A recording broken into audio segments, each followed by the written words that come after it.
সময় আৰু মানুহৰ সম্পৰ্ক গুৰু শিষ্যৰ দৰে। সময়ে মানুহক বহুত কিছু শিকায় আৰু মানুহে সময়ৰ পৰা বহুত কিছু শিকিবলৈ পাৰে। প্ৰিয় দৰ্শক, মই সঞ্জীৱ। আপোনালোক সকলোকে সঞ্জীৱ মটিভেশ্যনৰ অন্য এটা ভিডিঅ'লৈ স্বাগতম জনাইছোঁ। পুনৰ এটি নতুন ভিডিঅ' লৈ আপোনালোকৰ মাজলৈ আহিছোঁ। যদিহে হাতত অলপ সময় আছে তেনেহ'লে ভিডিঅ'টি শেষলৈকে শুনিব বুলি আশা ৰাখিলোঁ।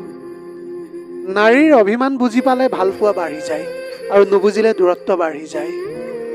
কষ্ট মানুহৰ গোটেই জীৱন নাথাকে, কিন্তু কষ্টৰ সময়ত মানুহৰ ব্যৱহাৰবোৰে গোটেই জীৱনত মনত থাকি যায়। সময় সলনি হয়, মানুহ সলনি হয়, কেৱল সলনি নহয় প্ৰিয় মানুহজনে দিয়া দুখৰ স্মৃতিবিলাক। পাৰ হৈ যোৱা সময় কেতিয়াও মনত নেপেলাব। যিটো বস্তু হেৰাই গ'ল তাক লৈ কেতিয়াও মন বেয়া নকৰিব। যোৱাজনক যাবলৈ দিয়ক। জীৱনটোক আগুৱাই নিবলৈ চেষ্টা কৰক। যি হ'ব লগা আছে হ'বই, তাক লৈ কেতিয়াও চিন্তা কৰাৰ কোনো কাৰণ নাই। তুমি কাৰোবাৰ কাৰণে তোমাৰ হাঁহিটো নাইকিয়া নকৰিবা। তুমি ভাবি লোৱা এজনৰ বাবে আপোন নহ'লেও আন বেলেগ এজনৰ বাবেতো আপোন হ'বা। প্ৰত্যেকটো সম্পৰ্ক আপোনজনৰ বা নিজৰ ভুলতেই শেষ হৈ নাযায়। কিছুমান সম্পৰ্ক মা দেউতাৰ সুখৰ বাবেও নিজৰ সুখবোৰক ত্যাগ কৰিবলগীয়া হয়। দুখবোৰৰ মাজতো অকণমান সুখটো বিচাৰ কৰা, দেখিবা নিজৰ হাঁহিৰ কাৰণ নিজেই হৈ পৰিবা। জীৱনটো মাত্ৰ দুদিনীয়া, দুখনো কাৰ নাথাকে, কিন্তু দুখ বুলিনো নিজকে কিয় বন্দী কৰি ৰাখোঁ। দুখবোৰৰ মাজতো অকণমান সুখটো বিচাৰ কৰা, দেখিবা নিজৰ হাঁহিৰ কাৰণ নিজেই হৈ পৰিবা। সম্পৰ্কত প্ৰতিশ্ৰুতিতকৈ বিশ্বাসৰ গুৰুত্ব বহুত বেছি। অৱহেলাই বহুত কিবা কিবি শিকায়। সহ্য কৰিবলৈ, নিজৰ গুৰুত্ব বুজাবলৈ, আমনি নকৰিবলৈ, অকলে থাকিবলৈ, কিন্তু কেতিয়াও আনক অৱহেলা কৰিবলৈ নিশিকায়। তুমি কিমান সুন্দৰ সেইটো তোমাৰ ৰূপ দেখি নহয়, তোমাৰ মনটো দেখি বুজা যায়। তুমি কিমান শিক্ষিত সেইটো তোমাৰ ডিগ্ৰী দেখি নহয়, তোমাৰ ব্যৱহাৰ দেখি বুজা যায়। তুমি কিমান সুখী সেইটো তোমাৰ হাঁহিটো দেখি নহয়, তোমাৰ নীৰৱতা দেখি বুজা যায়। তুমি কিমান ভাল পোৱা সেইটো উপহাৰ দেখি নহয়, তোমাৰ তেওঁৰ প্ৰতি থকা আচৰণ দেখি বুজা যায়। ভাল মন আৰু ভাল স্বভাৱ, জীৱনত এই দুটা বস্তুৰ বহুত প্ৰয়োজন। কাৰণ ভাল মনে সম্পৰ্ক গঢ়ি তোলে আৰু ভাল স্বভাৱে সম্পৰ্কটোক জীৱনভৰ টিকি ৰাখে। কাৰোবাক যদিহে ভাল পোৱা তেনেহ'লে ক'বলৈ ভয় নকৰিবা, কাৰণ এইখন পৃথিৱীত সকলোৱে অপেক্ষা কৰিবলৈ নাজানে। এনেকুৱা এগৰাকীক বিয়া কৰাওক যিয়ে আপোনাৰ টকাৰ হিচাপ নহয়, আপোনাৰ প্ৰতিদিনে ভাল কামৰ হিচাপ বিচাৰে। অৱহেলা ভয়ানক এটা ৰোগ, যি প্ৰিয় মানুহজনৰ অৱহেলাই এজন মানুহক ধীৰে ধীৰে মৃত্যুৰলৈ পৰিণত কৰিবলৈ পাৰে। যিয়ে তোমাৰ পিছত তোমাৰ বদনাম কৰে তাৰ পৰা দূৰত থাকা। মনত ৰাখিবা, শত্ৰু কেতিয়াও বন্ধু নহয়। সদায় মানুহজন পৰিৱৰ্তন হয় যেতিয়া তেওঁ নতুন মানুহৰ লগত পৰিচয় হয়। এইখন পৃথিৱীত প্ৰিয়জন বুলি ক'বলৈ কোনোৱেই নাই। যি আছে সকলোৱে প্ৰয়োজন। যেতিয়া প্ৰয়োজন শেষ হ'ব তেতিয়া প্ৰিয় মানুহবোৰো কিন্তু সলনি হৈ যায়। কোনোবাই ভাল ব্যৱহাৰ কৰিলে, কোনোবাই সুন্দৰকৈ কথা ক'লেই যি গলি যায়, তাৰ জীৱনত দুখৰ কোনোদিনেই শেষ নহয়। এবাৰ মনটোক প্ৰশ্ন কৰা হ'ল, তোমাৰ আপোন কোনোবাই তোমাক এৰি গ'লে তুমি কি কৰিবা? মনটোৱে ক'লে যে যি আপোন হয় সি কেতিয়াও এৰি নাযায়, আৰু যি এৰি যায় সি কেতিয়াও আপোন নাছিল। মানুহে যেতিয়া কাৰোবাক ভাল পায় তেতিয়া তেওঁৰ বেয়া দিশবোৰ নেদেখে, আৰু যেতিয়া ঘৃণা কৰে তেতিয়া তেওঁৰ ভাল দিশবোৰ নেদেখে। এইটোৱেই বাস্তৱ। আমি এনেকুৱা এখন দেশত বাস কৰিছোঁ য'ত ছাত্ৰজনক বিচাৰ কৰা হয় পৰীক্ষাৰ নম্বৰ দেখি, সৌন্দৰ্য বিচাৰ কৰা হয় গাৰ ৰং দেখি, আৰু সন্মান কৰা হয় টকাক দেখি। নিজ ভালেই জগত ভাল, এইটো সম্পূৰ্ণ মিছা কথা। আপুনি যিমান ভাল হ'ব মানুহে আপোনাক সিমানেই বেছি কষ্ট দিব। সময় এক অদ্ভুত বস্তু, নিজে সলনি হয় লগতে মানুহকো সলনি কৰি দিয়ে। প্ৰত্যেকটো ভাল পোৱা তেতিয়াই পূণ্যতা পায় যেতিয়া এজনে কান্দিলে আনজনৰ চকু পানী ওলায়। বৰ্তমান আমি সেইখন সমাজত বাস কৰোঁ য'ত সৎ মানুহক মূৰ্খ বুলি ভবা হয়। মানুহৰ দাম কেতিয়া বাঢ়ি যায় জানেনে? যেতিয়া তুমি তাক আপোন ভাবি গুৰুত্ব দিবা, তেতিয়া সি তোমাক এনেকুৱাভাৱে দেখাব যে তেওঁৰ কাষত তোমাৰ কোনো মূল্য নাই। সম্পৰ্কটো যেতিয়া নতুন হয় তেতিয়া মানুহে অজুহাত বিচাৰে কথা পতাৰ কাৰণে, আৰু সম্পৰ্কটো যেতিয়া পুৰণা হয় তেতিয়া মানুহে অজুহাত বিচাৰে এৰি যোৱাৰ কাৰণে। নাৰীৰ মাজত এক অসাধাৰণ ক্ষমতা আছে। তেওঁ বিচাৰিলে প্ৰিয় মানুহটোৰ কাষত নাথাকিলেও তেওঁ প্ৰত্যেকটো ব্যৱহাৰ হোৱা বস্তুৰ পৰা ভালপোৱা শোষণ কৰি আজীৱন কটাই দিব পাৰে। যিমান আপুনি সকলোৰে স্বাৰ্থ ৰক্ষা কৰি চলিব, দেখিব ঠিক সিমান পৰ্যন্ত সকলো আপোনাৰ কাষত থাকিব, আৰু যেতিয়া নিজৰ স্বাৰ্থৰ দিশে চাব ঠিক তেতিয়াই আপুনি অকলশৰীয়া হৈ পৰিব। যিসকল মানুহে বেলেগক কন্দুৱায় তেতিয়া তেওঁ এইটো পাহৰি যায় যে তেওঁৰো নিজৰ দুটা চকু আছে। এইখন পৃথিৱীৰ সকলোতকৈ ডাঙৰ ডাষ্টবিন হ'ল মানুহৰ মনটো। মানুহৰ মনটোক পৰিষ্কাৰ কৰি ৰাখিলে পৃথিৱীখনো পৰিষ্কাৰ হৈ থাকিব। আমাৰ জীৱনটো হ'ল এখন ট্ৰেইনৰ দৰে। বহুত ষ্টেচনত ৰখিব, বহুত নতুন পেচেঞ্জাৰ উঠিব আৰু বহুত পেচেঞ্জাৰ নামিও যাব। সেইকাৰণে জীৱনত কোন আহিল কোন গ'ল এইবোৰ ভাবি মনটো কেতিয়াও বেয়া নকৰিব।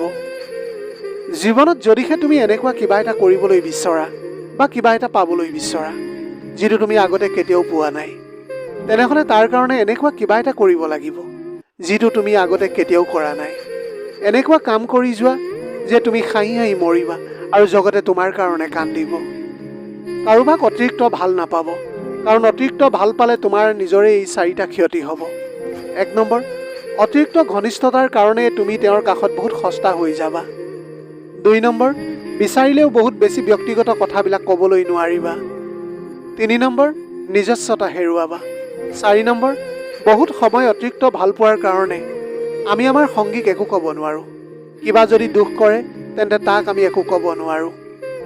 অন্যৰ অট'গ্ৰাফ সংগ্ৰহ কৰি সময় নষ্ট নকৰি নিজকে উপযোগী কৰি তোলা, যাতে বেলেগে তোমাৰ অট'গ্ৰাফ সংগ্ৰহ কৰিবলৈ পাৰে। ভাবিছিলোঁ দুখৰ নদীখন পাৰ হ'ব পাৰিলেই সুখৰ নদীখন দেখা পাম, কিন্তু দুখৰ নদী পাৰ হৈ আহি দেখিছোঁ সুখৰ নদী শুকাই গৈছে। এজন পুৰুষ কোনোদিনে প্ৰিয়জন নহয়, মৃত্যুৰ আগ পৰ্যন্ত প্ৰয়োজন হৈ থাকি যায়। প্ৰয়োজন পূৰাব নোৱাৰিলে তেওঁ কাৰোৰে বন্ধু হ'বলৈ নোৱাৰে। যিয়ে ৰাস্তাত এটকা বা 2 টকা বিচাৰে তেওঁক ভিক্ষাৰী বুলি কোৱা হয়, আৰু যিয়ে ছোৱালী দেউতাকৰ পৰা বাইক আলমাৰি সোণ বিচাৰে তেওঁক VIP ভিক্ষাৰী বুলি কোৱা হয়। এটা কথা সদায় মনত ৰাখিব, নিজৰ সমস্যাবোৰ নিজৰেই, অন্যৰ কাষত কেৱল মাত্ৰ এটা গল্পহে। তুমি যিমানেই উপকাৰ নকৰা কিয় মানুহে পাহৰি যাবই, কিন্তু ভুল কৰি ক্ষতি কৰি চোৱা আজীৱন মনত ৰাখিব। পৃথিৱীৰ সকলোতকৈ ডাঙৰ কথাটোৱে হ'ল I love you, অৰ্থাৎ মই তোমাক ভাল পাওঁ। প্ৰকৃততে কোনোৱেই কাকো ভাল নাপায়, ভাল পোৱাৰ বিনিময়তহে ভাল পায়। ভাল পালে যদিহে আনন্দ নাপায় তেনেহ'লে কোনোৱেই কাকোৱে ভাল নাপায়। সকলো ভালে থকাৰ কাৰণেহে ভাল পোৱাৰ আশ্ৰয় লয়। ভাল পোৱাক যি অপমান কৰে সি জীৱনত আৰু কেতিয়াও ভাল পোৱা নাপায়। 3টা লক্ষণ দেখিলে বুজিব আপোনাৰ সংগীগৰাকী অন্য কাৰোবাৰ লগত বেয়া কামত লিপ্ত হৈছে। 1 নম্বৰ, হঠাতে যদি দেখা যায় তেওঁ আপোনাৰ টাইম টেবুলক লৈ বহুত বেছি চিন্তিত। আপুনি কেতিয়া ঘৰলৈ আহে আৰু কেতিয়া ঘৰৰ পৰা ওলাই যায়, এইবিলাকক লৈ হঠাতে যদি তেওঁ বহুত খা খবৰ ৰাখিবলৈ আৰম্ভ কৰে তেনেহ'লে ভাবিবা আপোনাৰ সংগী আপোনাৰ পাছত কিবা বেয়া কাম কৰে। 2 নম্বৰ, হঠাতে যদি দেখা আপোনাৰ সংগী বহুত সৌন্দৰ্যৰ দিশত সচেতন হৈ উঠিছে, কিন্তু আপোনাৰ কাৰণে তেওঁ মনত এনেকুৱা কোনো আকৰ্ষিত নাই। 3 নম্বৰ, বৰ্তমান ফেচবুক, মেছেঞ্জাৰ, ছ'চিয়েল মিডিয়া এইবোৰ এটা বহুত ডাঙৰ মাধ্যম। কাৰণ যদি আপুনি দেখে আপোনাৰ সংগী গোটেই দিন মোবাইলৰ ছেটিঙত ব্যস্ত, গোটেই দিনটো অন্য কাৰোবাৰ লগত কথা পতাত ব্যস্ত, তেনেহ'লে বহুত সম্ভাৱনা আছে তেওঁ অন্য কাৰোবাৰ লগত সম্পৰ্ক গঢ়ি তুলিছে। নিজৰ সিদ্ধান্তক যিমান বেছি গুৰুত্ব দিবলৈ পাৰিবা, অন্যৰ অনুমতিৰ প্ৰয়োজন সিমানেই কম হ'ব। যিয়ে এবাৰ ভাঙি যায় তাক 1000বাৰ জোৰা লগালেও আগৰ দৰে ঘূৰাই পোৱা নাযায়। সেইটো কিবা বস্তুৱেই হওক বা সম্পৰ্ক অথবা সংসাৰেই নহওক কিয়। তুমি হয়তো ভাবিছা যাক তুমি উপকাৰ কৰিছা তেওঁ হয়তো গোটেই জীৱন তোমাক মনত ৰাখিব, তেন্তে তুমি ভুল ভাবিছা। এইখন পৃথিৱীত বহুতেই বহুতক উপকাৰ কৰে, কিন্তু কেইজন মানুহে মনত ৰাখে, বেছিভাগেই মনত নাৰাখে। আমাৰ প্ৰিয় মানুহবোৰেই সকলোতকৈ বেছি অকৃতজ্ঞ।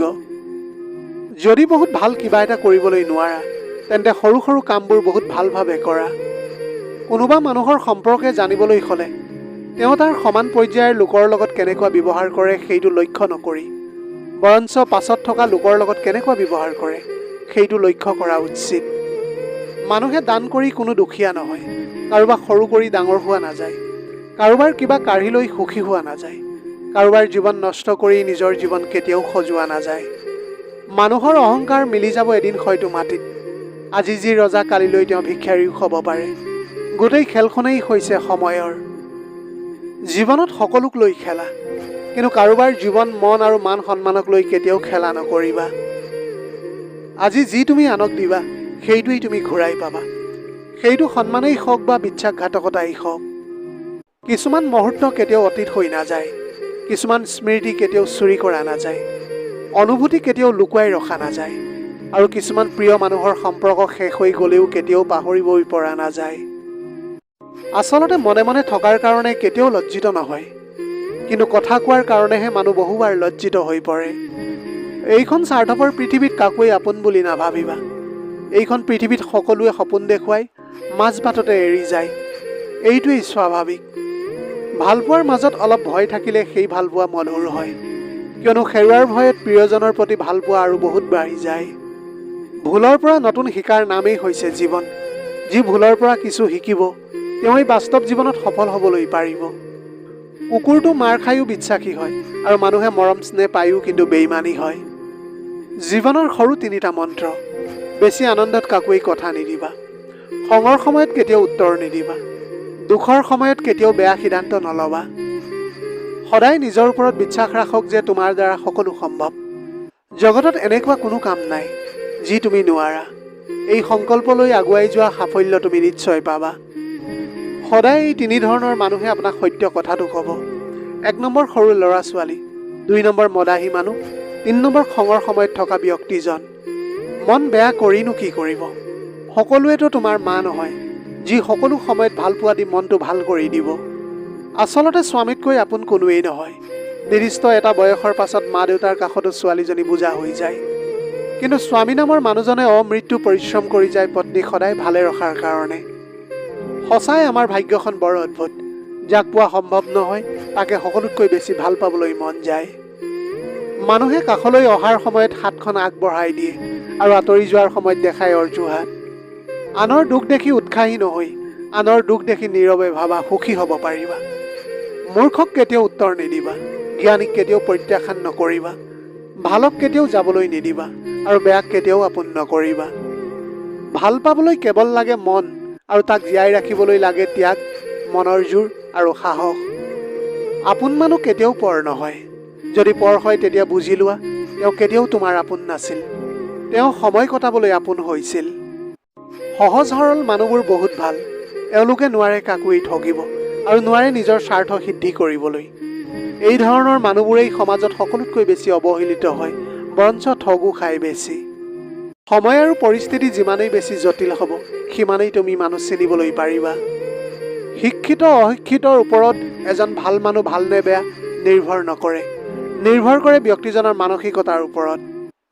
চাকিগছ জ্বলাই চোৱা আন্ধাৰত পোহৰ পাবা। কথা দিলে কথা ৰখা বিশ্বাস অটুট থাকিব। অৰ্থ দি গোটেই পৃথিৱীখন কিনা গ'লেও সুখ কিনিবলৈ পৰা নাযায়। কথাটো সত্য হয়নে নহয় নাজানো, কিন্তু অৰ্থ নাথাকিলেও সুখৰ অনুভূতিও নাথাকে। সময় দিয়া, ধৈৰ্য ধৰা, তাৰ পাছত সম্পৰ্ক গঢ়া।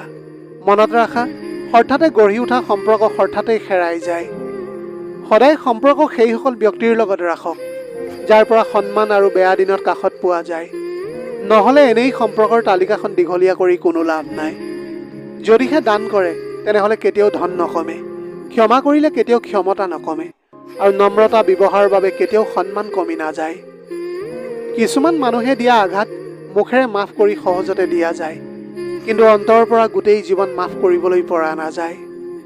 যোগ্য ব্যক্তিসকলে যোগ্য ঠাইত থাকিলে নম্ৰ হয় আৰু অযোগ্য ব্যক্তিসকলে যোগ্য ঠাইত থাকিলে অহংকাৰী হয়।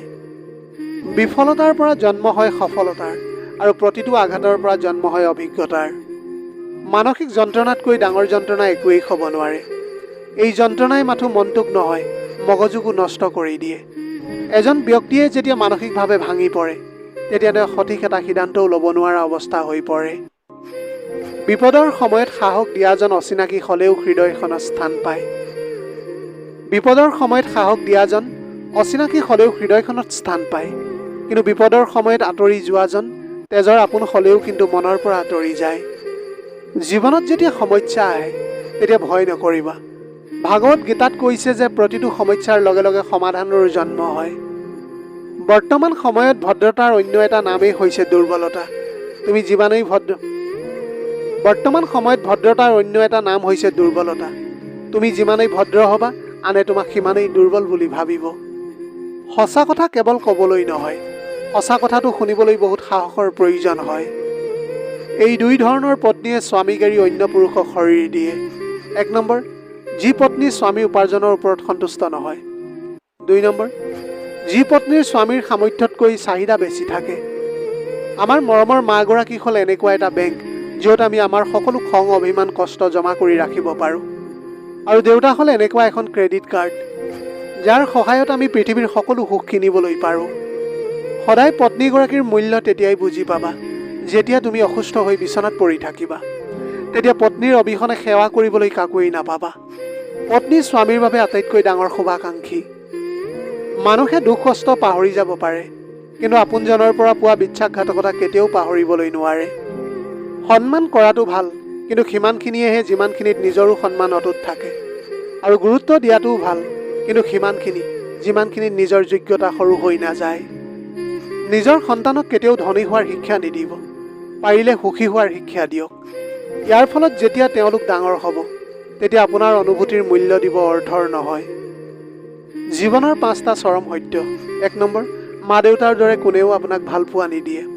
2 নম্বৰ, দুখীয়াৰ কোনো বন্ধু নাথাকে। 3 নম্বৰ, সন্মান তেওঁলোকেই পায় যাৰ এইখন পৃথিৱীত টকা আছে। 4 নম্বৰ, মানুহে মন দেখি নহয় সুন্দৰ ৰূপটো দেখি ভাল পায়। 5 নম্বৰ, আপোন মানুহতকৈ ডাঙৰ শত্ৰু এইখন পৃথিৱীত আৰু কোনোৱেই নাই।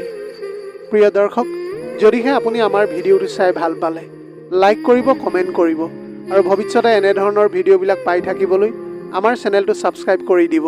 ধন্যবাদ।